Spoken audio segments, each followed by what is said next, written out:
Hi there, this is Mark, and I'm in downtown San Francisco. I'm on the 13th floor, this really pretty deck where I get to teach a yoga class.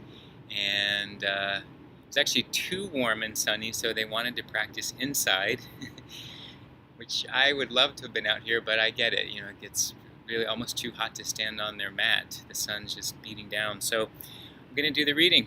Came out here so I could share their golden present daily inspirational readings by Sri Swami Satchidananda. And it's amazing to be this far along through the book. Just this much more to go. I'm trying to get the right angle to show. There. Haha, not much left. And this is for October 24th. And the heading is, you don't need to do anything. You just leave it at that. But I will go ahead and read. Everything is empty without God. Now hang on before you turn off if you heard the word God. I'm going to break that down a little bit. So marriage, an ashram, even sannyas, monkhood, is empty if there is no God. Each one is trying to find that joy through different ways. To find God, you don't need to do anything. Neither taking sannyas, nor having a family, nor living in an ashram, nor having anything is going to bring God. The minute you know that everything is nothing but emptiness, the minute you realize that God cannot be gotten from outside by doing something, then you have God. Let me read that again. The minute you know that everything is nothing but emptiness, the minute you realize that God cannot be gotten from outside by doing something, then you have God. Some marry and try to get God. Some renounce and try to get God. They all ultimately want to find that joy. We should all know that it's not by doing a certain thing or by not doing a certain thing that you are going to achieve this. It is the attitude in the mind, not the state or position. It doesn't matter what you are, what you do. It's the knowledge. That's why whether it is a renounced life or a married life is immaterial. Learn to keep your peace.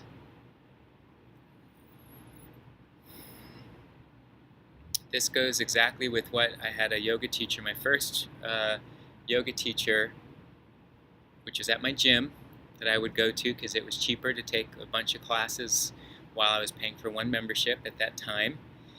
And she was a really good teacher. Sandra Coteen. I don't know if she'll ever catch these, but that's who it was. And she would say, remove the ambition from your practice. And she would say that often, and I may have shared that before here, that I just wrestled with what in the world did that mean. Like all of life is about being ambitious. That was the way that I really understood things to be. And to imagine taking that away, it sounded like, well, then you're just giving up. There's no, where's the oomph, the chutzpah? It just sounds like it's being very placid and,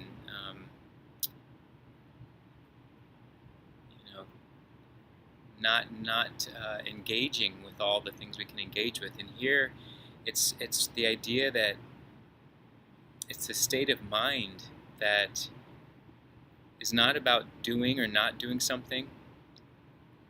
It's not about choosing it because of a goal you feel like you're going to get from it or an outcome you're going to get from it, a goal you would achieve or an outcome that you would get.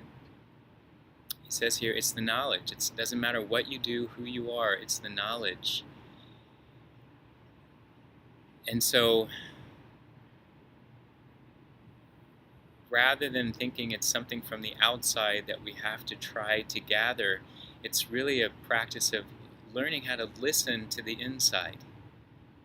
And that whole idea of all the information that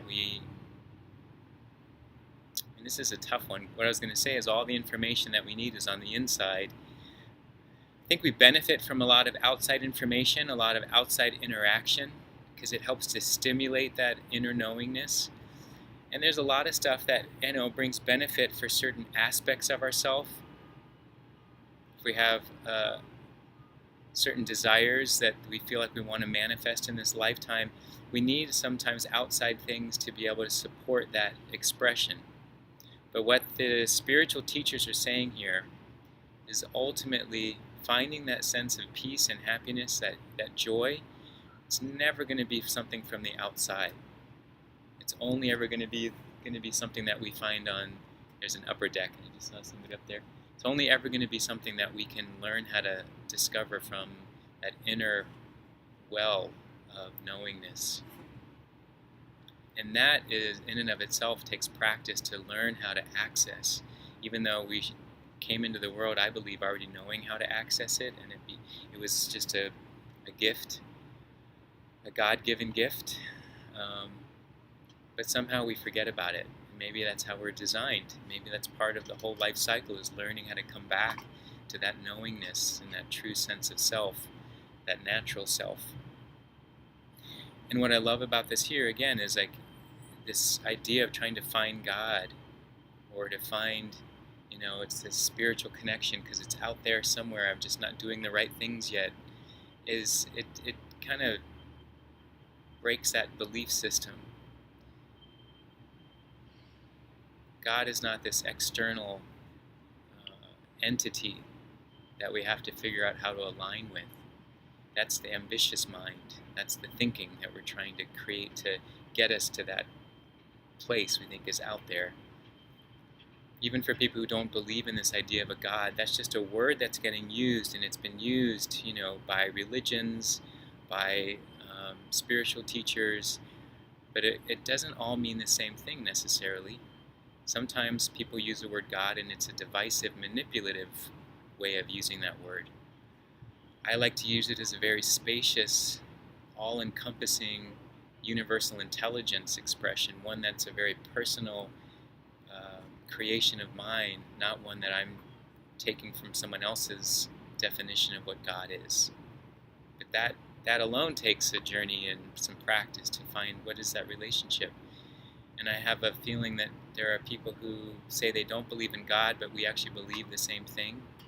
And it's maybe they don't believe in a religious God or some of these man-made configurations of what God is, but they believe that there's some other resource,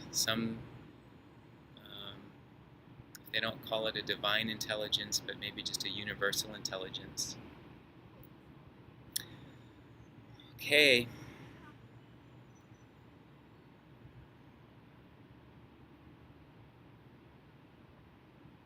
Remove the ambition from your practice. I just hear it all the time.